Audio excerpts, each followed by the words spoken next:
Today we are going to discuss about polynomials. So what is it and what is the meaning of polynomials? हम लोग उसको देखेंगे। तो polynomials को हिंदी में क्या बोलते हैं? बहुपद। ठीक है जी, polynomials बहुपद। तो इसको हम लोग स्टार्ट करने से पहले पॉलिनोमियल होता क्या है, एक्चुअली बोलते किसको हैं, उसके बारे में थोड़ा समझते हैं। तो जैसे आप लोगों ने 9th क्लास वगैरह में पढ़ा होगा या ऐसे देखे होंगे, जैसे सपोज कोई फंक्शन रहता है इस तरह से, मान लो एक फंक्शन है, ठीक है, एफ एक्स कह के लिया मैं इसको, जैसे एक्स स्क्वायर माइनस 5 लिया। सपोज ये फंक्शन नहीं रहता, फिर भी आप इससे तो अवेयर होंगे, एक्स स्क्वायर माइनस 5 ये क्या है उसको, है ना।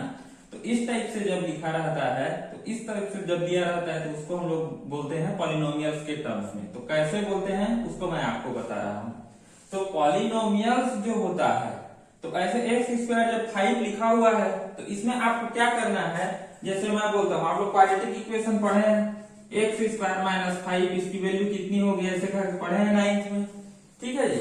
तो एक्स स्क्वायर माइनस 5 ये रहता है, तो इसकी हम लोग वैल्यू निकालते हैं।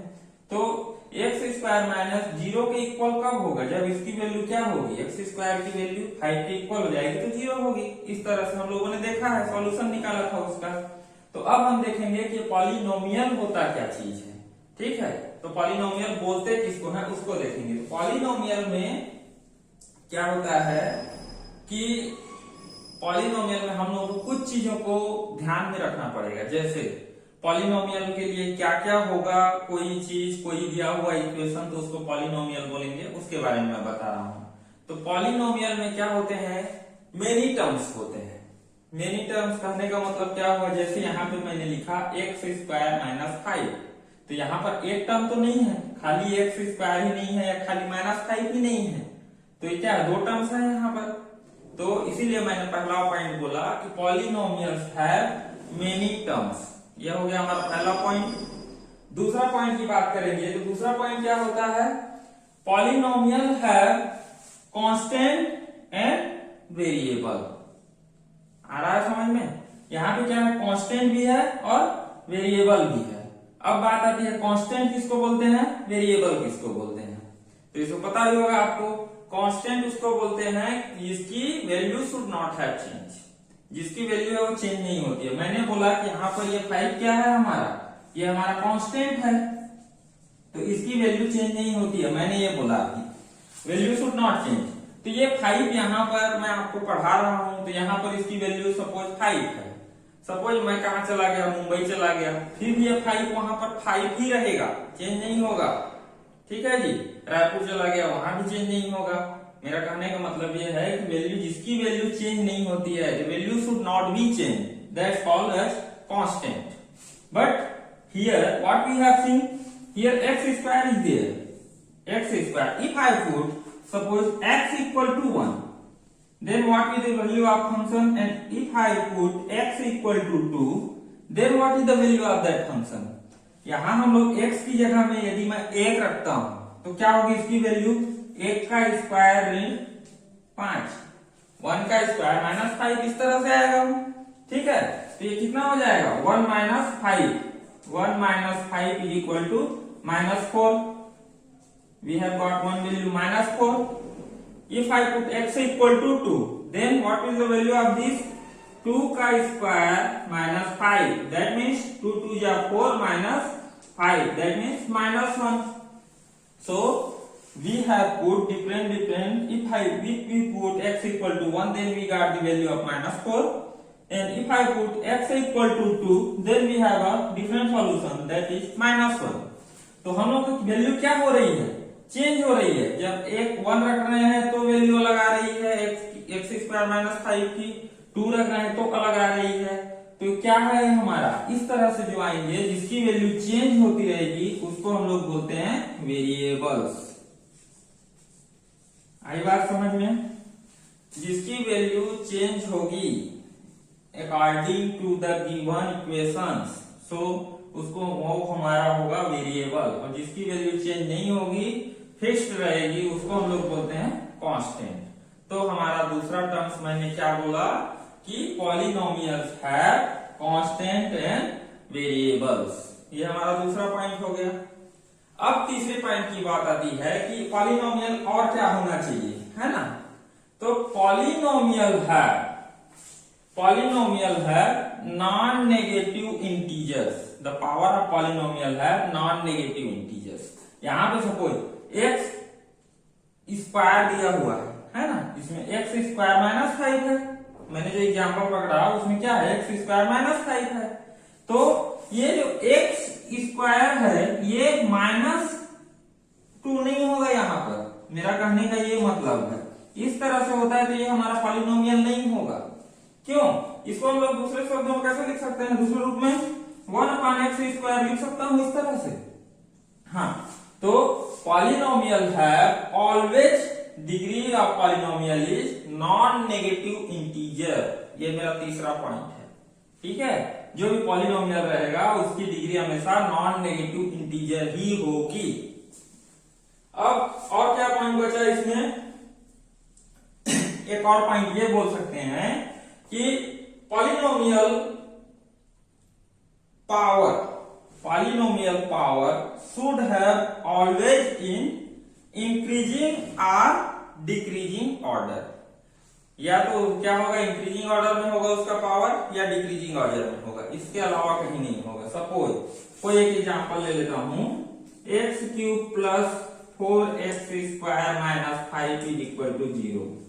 पहला एग्जांपल ले लिया। दूसरा एग्जांपल ले लेते हैं 3 + 2x + 4x⁴ = 0। तो ये दोनों भी क्या होंगे, ये इंक्रीजिंग ऑर्डर में है और ये डिक्रीजिंग ऑर्डर में है। तो इस तरह से हो सकते हैं पॉलिनोमियल, ठीक है जी। Polynomial should have degree of that in increasing और डिक्रीजिंग ऑर्डर। तो इतने सारे कंडीशन पॉलिनोमियल में रहने चाहिए। 4 कंडीशन मैंने बताया अभी। क्या क्या बताया, एक बार रिवाइज कर लीजिए। पॉलिनोमियल हैव मेनी टर्म्स, बहुत सारे टर्म्स हो सकते हैं। फर्स्ट सेकेंड टर्म्स क्या बताया, पॉलिनोमियल है कांस्टेंट एंड वेरिएबल्स, या इसको बोल सकते हो पॉलिनोमियल का जो कलेक्शन रहेगा उसमें कांस्टेंट भी रहेंगे, वेरिएबल्स भी रहेंगे, ठीक है। तीसरा टर्म्स हमने क्या देखा था यहाँ पर कि पॉलिनोमियल है क्या होता है, नॉन नेगेटिव इंटीजर्स। उसकी जो पावर होती है, पॉलिनोमियल पावर है नॉन नेगेटिव इंटीजर, ऑलवेज होगी। और चौथा पॉइंट क्या देखा हम लोगों ने कि पॉलिनोमियल की जो पावर होगी या तो इंक्रीजिंग ऑर्डर में होगी या डिक्रीजिंग ऑर्डर में होगी। ये चारों चीज जब रहेंगे तब कोई भी चीज हमारा क्या होगा, पॉलिनोमियल की कैटेगरी में आएगा। इतना चीज समझ गए आप, ठीक है। इसके बाद अब हम लोग देखते हैं कि इसकी डेफिनेशन कैसे बनाएं। तो व्हाट इज द पॉलिनोमियल, ऐसा है ना। ऐसे सिंपल सी बात है यार। आप लोग ये हिंदी थोड़ा बहुत समझते हो तो इसको हिंदी में क्या बोलते हैं, बहुपद। नाम से स्पष्ट है बहुपद, वो साहब बहु वाला बहु नहीं है, ऐसा मत समझिएगा, है ना। ये बहु मतलब वो जो हिंदी में आप लोग पढ़ते हो ना, एक वचन द्विवचन ऐसे, वैसी वाला बहु है। तो बहुपद मीन्स बहुत सारे पद, पद मीन्स स्टेप, बहुत सारे टर्म्स रहेंगे, स्टेप्स रहेंगे उसमें, ठीक है। चलिए अब डेफिनेशन देखते हैं। डेफिनेशन क्या बोलता है हमारा, ax² + bx + c is a polynomial. ये हमारा पॉलिनोमियल होगा कब, अब हम जो देखे थे अभी वो कंडीशन को डिराइव करते हैं। फिर a b c are real numbers, real number में चाहिए, and all the exponent of x और नॉन नेगेटिव इंटीजर्स। तो ये हमारा डेफिनेशन हो गया। ax² + bx c is a polynomial where a b c are real numbers and all the exponents of x are non negative integers. तो अभी हम लोगों ने जो जो चीज देखा, क्या वो 4 चीज देखे थे हम लोगों ने, अभी 4 कंडीशंस देखे थे। तो क्या वो 4 कंडीशंस को ये हमारा डेफिनेशन फुलफिल करता है, चलिए एक बार चेक कर लेते हैं। तो क्या बोल रहा है, ax² + bx + c ये हमारा पॉलिनोमियल है बोलता है। तो अब इसको देखिए, पहला कंडीशन क्या था हमारा कि इसमें मेनी टर्म्स होने चाहिए, polynomial should have many terms. तो इसमें मेनी टर्म्स हैं, ये है, ये है, ये है हमारा, है ना। तो इसमें बहुत सारे टर्म्स हो गए, तो पहला हमारा कंडीशन फुलफिल हो रहा है। सेकेंड कंडीशन इज व्हाट, कि वो हमारा कांस्टेंट और वेरिएबल का कलेक्शन हो सकता है। तो ये हमारा इसमें कांस्टेंट भी है, ये सब हमारे क्या है, A B and C, these are constant, और वेरिएबल क्या है हमारा, एक्स है। तो दूसरा कंडीशन भी फुलफिल हो रहा है कि ये कांस्टेंट और वेरिएबल का कलेक्शन है। अब बात आती है तीसरे कंडीशन की। तीसरे कंडीशन में हम लोगों ने क्या देखा था कि पॉलिनोमियल्स पावर है नॉन नेगेटिव इंटीजर्स, ठीक है जी। तो नॉन नेगेटिव इंटीजर्स यहां देखिए, इसका ax स्क्वायर दिया हुआ है। Here what the situation is here, ax square, this is what, this is not negative integers। ये नेगेटिव है क्या, नहीं है, ये क्या है हमारा पॉजिटिव है, ठीक है जी। तो ax स्क्वायर प्लस bxc, तो ये हमारा तीसरा कंडीशन भी फुलफिल हो रहा है। Now the next fourth one and last one condition is what, कि वो हमारा क्या होना चाहिए था, क्या वो इंक्रीजिंग या डिक्रीजिंग ऑर्डर में हो सकता है वो दोनों। तो हाँ वो हो सकता है। तो ये दिया हुआ हमारा कौन से ऑर्डर में है, ये डिक्रीजिंग ऑर्डर में दिया हुआ है। यहाँ पे जो हमारा वेरिएबल्स है वो उसका पावर 2 है, देन 1 है, इस तरह से है। तो ये हमारे सभी कंडीशंस को फुलफिल करता है। So our definition is correct, ठीक है जी। तो हम लोगों का फाइनल डेफिनेशन क्या हुआ, X square plus B x plus C is a polynomial where A B C are real numbers. ये रियल नंबर्स होने चाहिए। जब रियल नंबर्स बोल दिया तो ऑलरेडी पॉजिटिव इंटीजर्स आ भी गया है साथ में।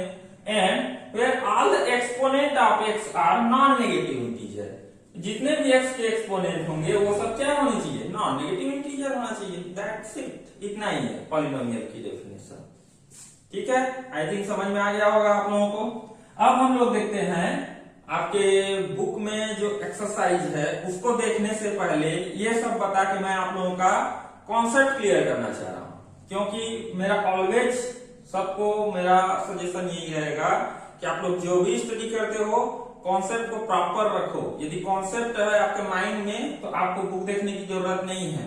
कहीं भी आपको दे दिया जाएगा दोस्त check whether the given equation is polynomials or not, then you can definitely check the given condition is polynomial or not, am I right?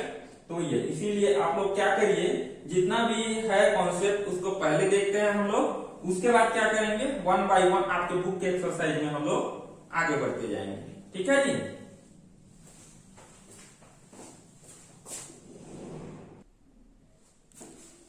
Okay, now हम लोग देखते हैं। अभी मैंने आप लोगों को पॉलिनोमियल्स की डेफिनेशन बताया कि वो पॉलिनोमियल होता क्या है, कोई भी दिया हुआ इक्वेशन पॉलिनोमियल है कि नहीं, उसको देखे हैं हम लोग। अब देखेंगे कि हमारा पॉलिनोमियल्स जो होता है उसके टाइप्स क्या होते हैं, कि क्या कितने टाइप से पॉलिनोमियल्स होते हैं। तो यहाँ पर मैंने लिखा है टाइप ऑफ पॉलिनोमियल्स। तो पॉलिनोमियल्स जो होते हैं बेसिकली हमारे दो चीजों पे डिसाइड करता है कि वो दिया हुआ हमारा पॉलिनोमियल किस टाइप का है, किस बेसिस का है, उसका आधार क्या है ना।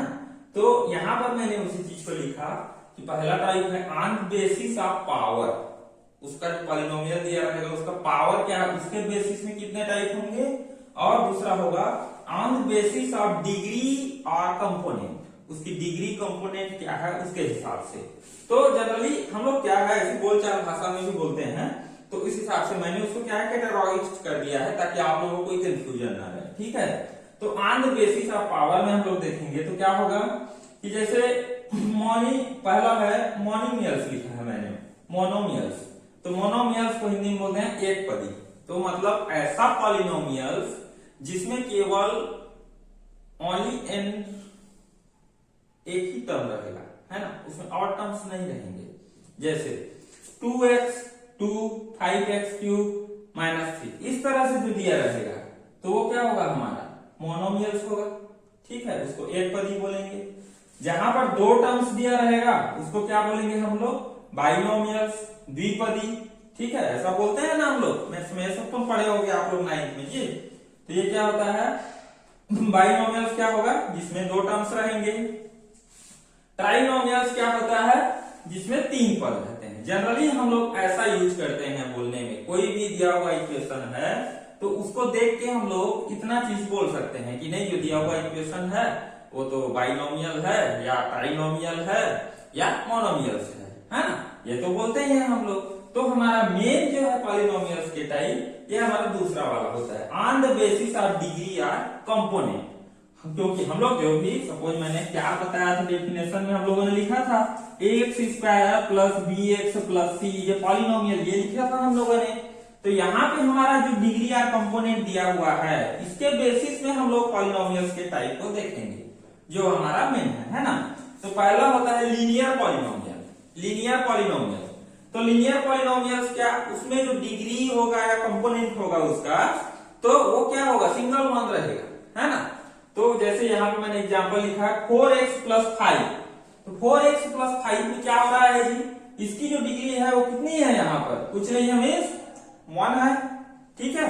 तो 1 है तो इसको रैखिक बोलेंगे, हिंदी में रैखिक बोलते हैं, इंग्लिश में लीनियर, तो इसको लीनियर पॉलिनोमियल बोलेंगे। इस तरह से रहेगा तो 4x plus 5 y equal to t plus 2, इस तरह से जो भी आएंगे तो ये सब हमारे क्या है, लीनियर पॉलिनोमियल है।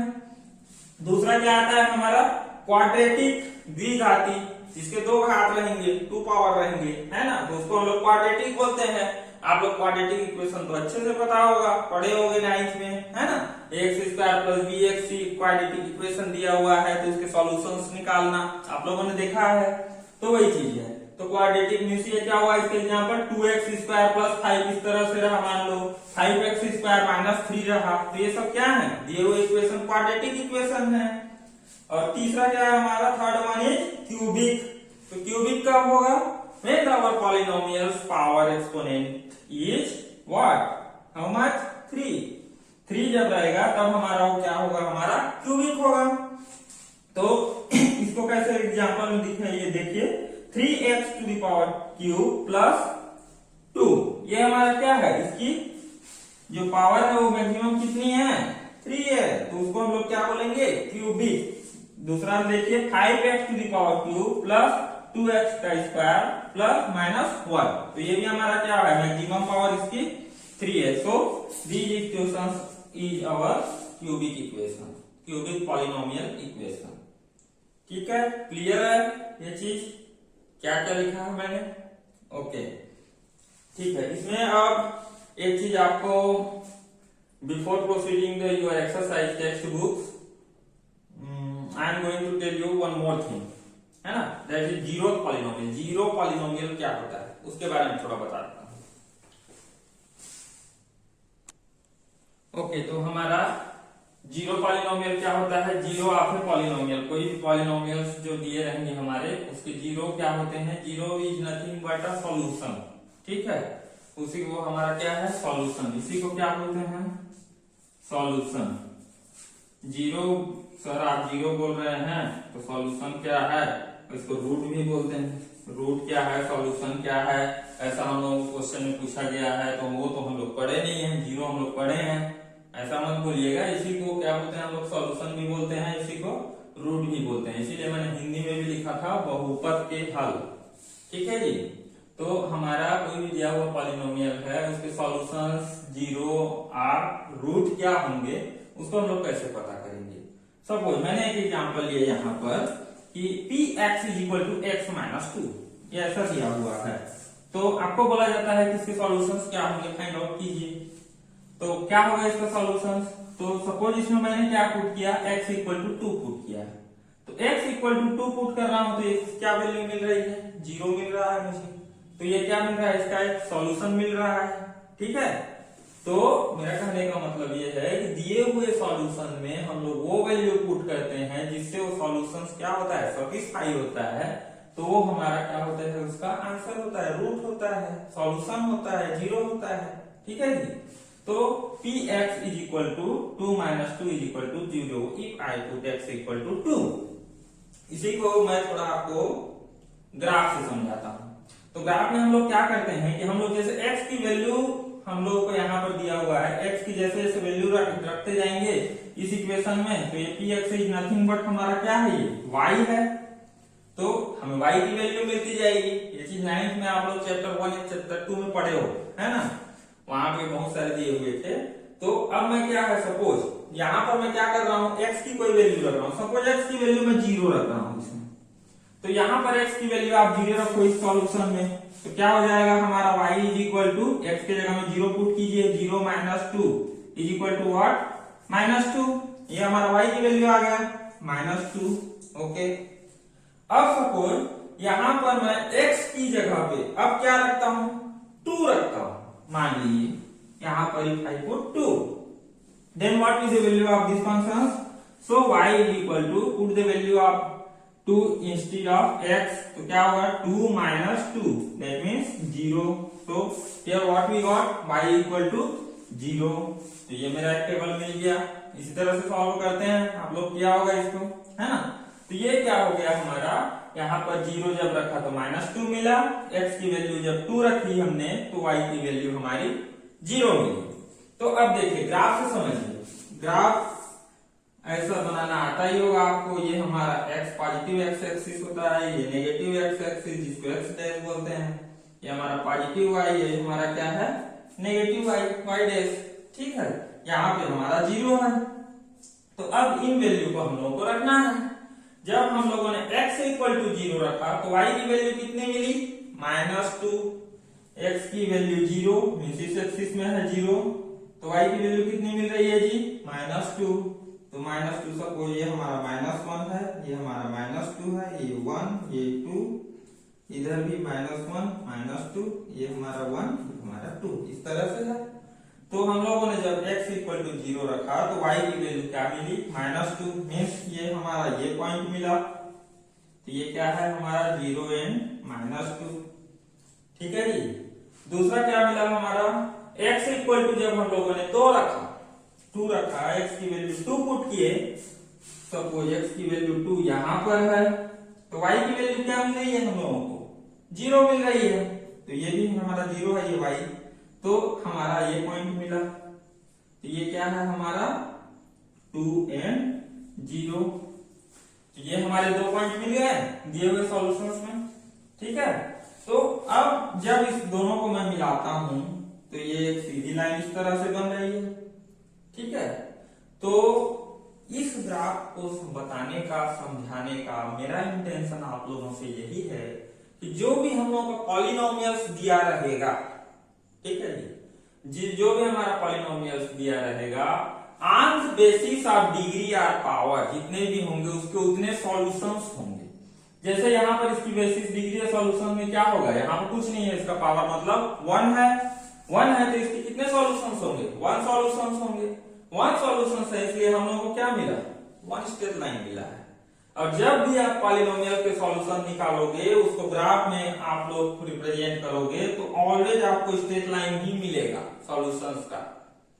इसको बोलते बोलते मेरे को एक बात और ध्यान में आ रही है कि जैसे आप लोग प्रीवियस ईयर में क्या पढ़े हो, क्वाड्रेटिक इक्वेशंस पढ़े हो आप लोग। तो क्वाड्रेटिक इक्वेशंस में जैसे मैंने अभी लिखा था, क्या क्वाड्रेटिक इक्वेशंस का फंडा हमारा ये होता है, स्ट्रक्चर ax² + bx + c, इसको हम लोग क्वाड्रेटिक इक्वेशंस बोलते हैं।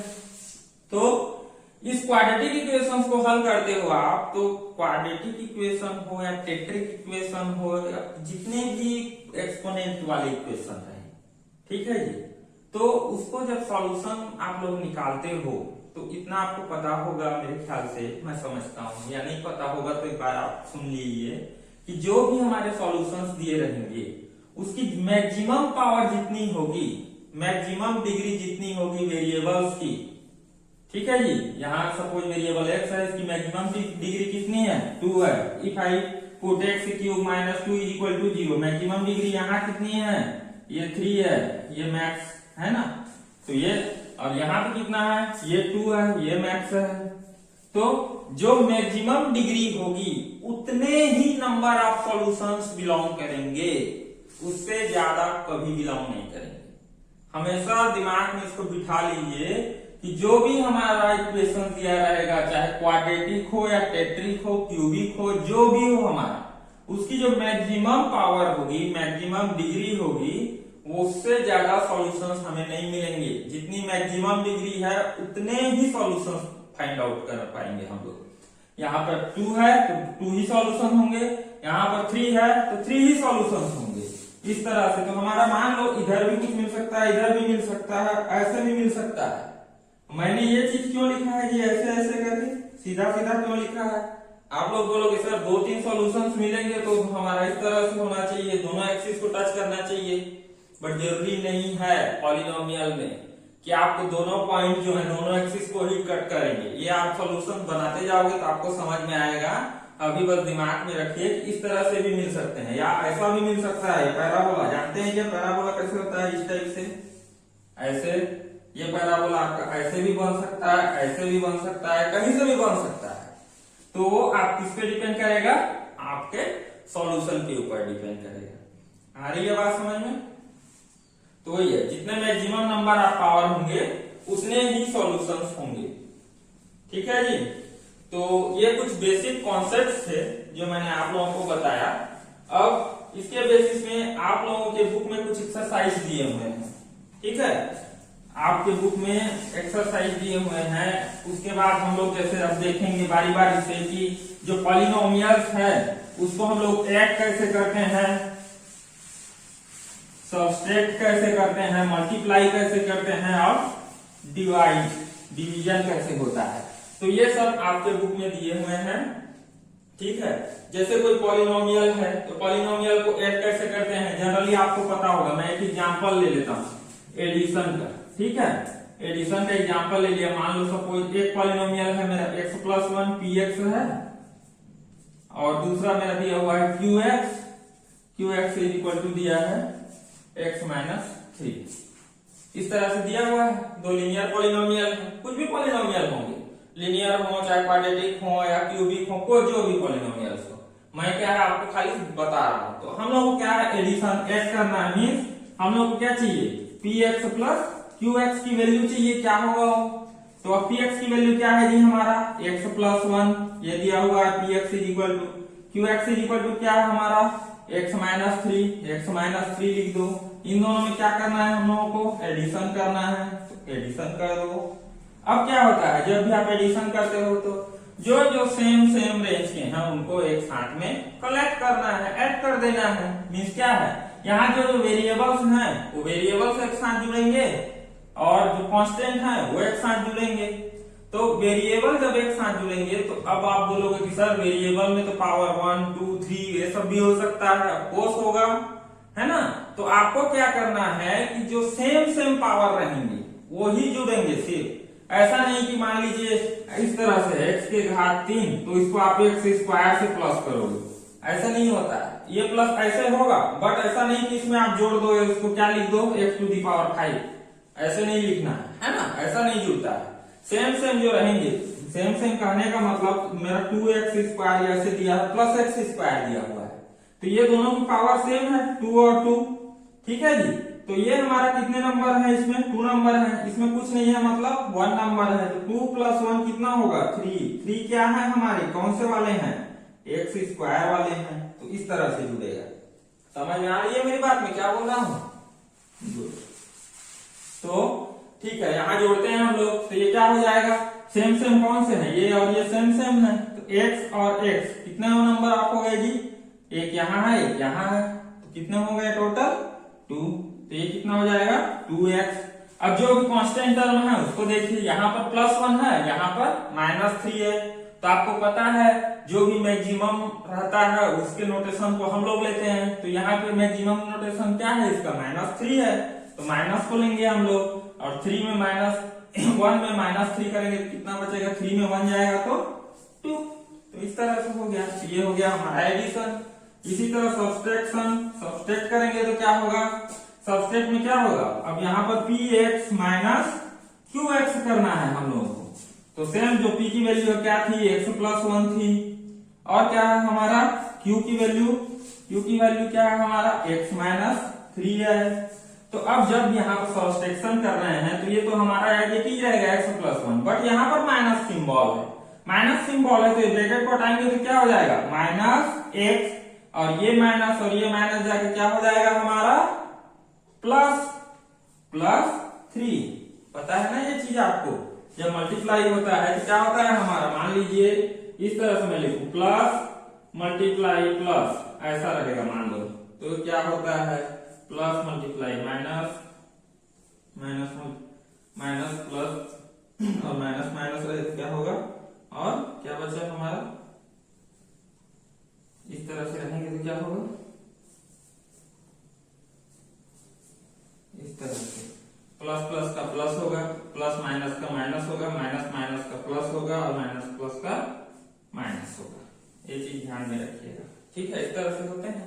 तो क्या हो जाएगा वहां पर हमारा माइनस माइनस था तो प्लस हो गया, तो अब क्या हो जाएगा same, x plus X is equal to 2x। अब क्या है +1 और +3 दोनों है ना प्लस में, तो 3 + 1 4 हो जाएगा और प्लस तो +4। तो इस तरह से क्या हो जाएगा हमारा सब्सट्रैक्शन हो जाएगा। ठीक है जी, तो एडिशन सब्सट्रैक्शन इस तरह से होता है। अब क्या बचा हमारा मल्टीप्लीकेशन। मल्टीप्लीकेशन कैसे होगा उसको देखते हैं हम लोग, है ना। तो हमारा px और qx क्या था, px था हमारा x + 1 और qx हमारा क्या था x - 3, ये था।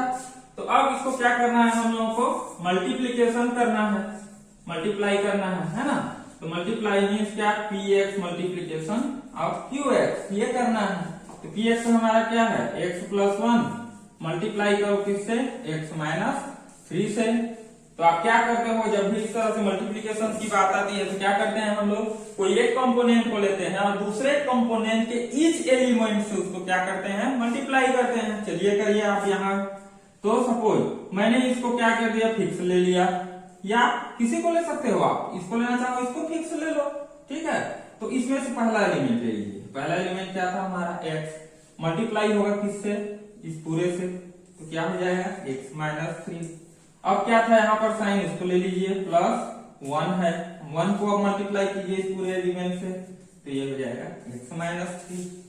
ठीक है जी, तो अब क्या हो गया हमारा, इसको अब करिए, x कितना हो जाएगा x⁻², माइनस साइन है तो माइनस लगा दीजिए, 3 का मल्टीप्लाई करेंगे तो 3x हो जाएगा, +1 का मल्टीप्लाई x से करेंगे तो x हो गया, प्लस माइनस, अब फिर आ गया प्लस माइनस अभी बताया था तो क्या होगा -3 का 1 से मल्टीप्लाई करो तो कितना आएगा 3।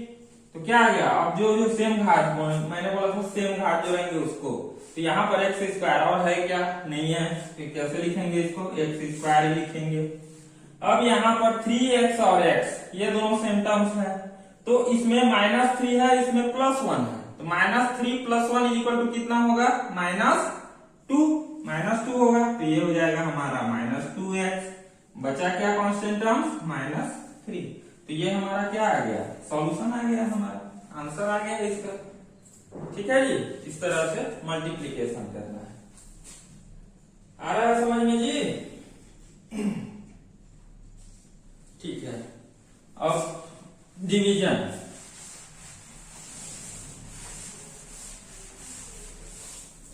अब कोई पॉलिनोमियल दिया रहेगा, वो डिवाइड कैसे होगा तो उसको देखते हैं हम लोग। तो सपोज हम लोग क्या ले लेते हैं, दो पॉलिनोमियल ले लेते हैं। सपोज मैंने px = ले लिया 8x² + 9x, मैंने एक पॉलिनोमियल ले लिया। qx ले लिया, इसको ले लिया 3x। तो इसमें हम लोगों को डिवीजन कैसे होता है, डिवाइड कैसे करते हैं वो देखेंगे। तो डिवीजन के लिए क्या करना है, अब हम लोगों को px / qx करना है। ठीक है जी, तो अब px हमारा क्या था 8x² + 9x/3x। तो इसको हम लोगों को डिवाइड करना है। तो इसको डिवाइड करने के लिए कैसे करेंगे देखिए, यहाँ पर 3 दिख रहा है, इसको 2-3 तरह से आप डिवाइड कर सकते हो। इसको चलिए 18 ले लेते हैं, समझ में आएगा। 18 ले लेते हैं, 18 ले लेंगे तो क्या हो रहा है ये। अब इसको कैसे कर सकते हो आप, यहाँ पे देख रहे हो यहाँ पे 3 है, तो आप यहाँ पे ऐसा थिंक करो कि 3 से कोई टर्म्स ये है क्या, मल्टीपल में है क्या, लग रहा है। तो यदि कहने का मतलब क्या है, 3 के मल्टीपल में है तो 3 को बाहर निकाल देंगे हम लोग इससे, तो ये 3 गोज आउट हो जाएगा। चलिए करके देखते हैं। यहां से मैंने क्या किया, 3 को यहाँ पे ले लिया, तो ये क्या हो जाएगा 3 6 जा 18 होता है, और क्या है हमारा x², तो 18x² हो गया जी ये वाला। प्लस अब क्या है हमारा 9x है, तो 3 3 जा 9 होता है, तो प्लस 3x/3x। ये हो गया। ठीक है, ऐसा कर सकते हो, या क्या कर सकते हो, इसी की जगह पे, इसके जगह पे आप लोग और क्या लिख सकते हो। आप देख रहे हो कि यहाँ पर पूरा 3x है, तो आप यहां से सीधा 3x भी कॉमन निकाल सकते हो। वो कैसे हो जाएगा, यहाँ पर 3x को मैं कॉमन निकालूं तो एक x बाहर निकल गया है, तो इधर क्या बचा, एक x बचा है, और क्या चाहिए मेरे को 18, तो ये क्या हो जाएगा 6, तो 6 3 जा 18, x और x कितना हो गए 2 हो गए, तो x स्क्वायर आ जाएगा, प्लस यहाँ पर 9x था, 3x ऑलरेडी बाहर है, तो कितना का मल्टीप्लाई करना पड़ेगा हमें 3 का, 3 अपॉन 3x, ये हो गया। तो इसमें क्या है, ये दोनों कट जाएंगे, यहाँ पे आप करोगे तो ये एक कटेगा, x बचेगा, x को फिर से आपको निकालना पड़ेगा। आ रहा है ये समझ में? तो इसका आंसर हमारा क्या आ जा रहा है 6x प्लस 3 ला रहा है लास्ट में, 6x प्लस 3 फाइनल ये आ रहा है। या इसी को और क्या कर सकते हो आप लोग, और एक चीज कर सकते हैं, क्या इनको सबको अलग अलग डिवाइड कर दो कुछ इस तरह से, 18x स्क्वायर अपॉन 3x, इससे मैंने डिवाइड कर दिया इसको। अब बचा क्या मेरा, ये वाला भी बचा है ना, तो इसको क्या करेंगे, प्लस है तो प्लस लगा दिया, 9x अपॉन 3x, ऐसा भी कर सकते हैं। तो ये कितना, ये स्क्वायर का एक ये कट गया, 3 1 जा 3, 3 6 जा 18, और इसमें x कट गया, 3 1 जा 3, 3 3 जा 9, तो यहाँ भी क्या है मेरा आंसर 6, क्या बचा है x प्लस 3, ये भी आ गया। तो आपको 2-3 तरह से मैंने बताया, तो आप लोगों को जो अच्छा लगे उसमें वैसे सॉल्व कर सकते हैं। मैथ्स का यही तो क्या बोलना चाहिए, खुशी की बात है कि आप कैसे भी करो आंसर लेके आओ, फिर एग्जाम में मार्क्स मिल जाते हैं, है ना। चलिए ठीक है, आज की क्लास के लिए यहाँ तक रखते हैं। आपके टेक्स्ट बुक में जो भी अब एग्जाम्पल्स वगैरह हैं उसको आप लोग सॉल्व कीजिए, जो भी डिफिकल्टीज आती है then you can ask me any time, ठीक है, आप लोग मुझसे पूछिए। बाकी आप लोगों की जो गूगल मीट की क्लासेस होंगी उसमें आप लोग भी पूछ सकते हैं, या मेरे पर्सनली पूछ सकते हैं, जो भी है ठीक है। तो आप लोग एक्सरसाइज वगैरह को बनाना स्टार्ट कीजिए, फिर बताइएगा। ओके।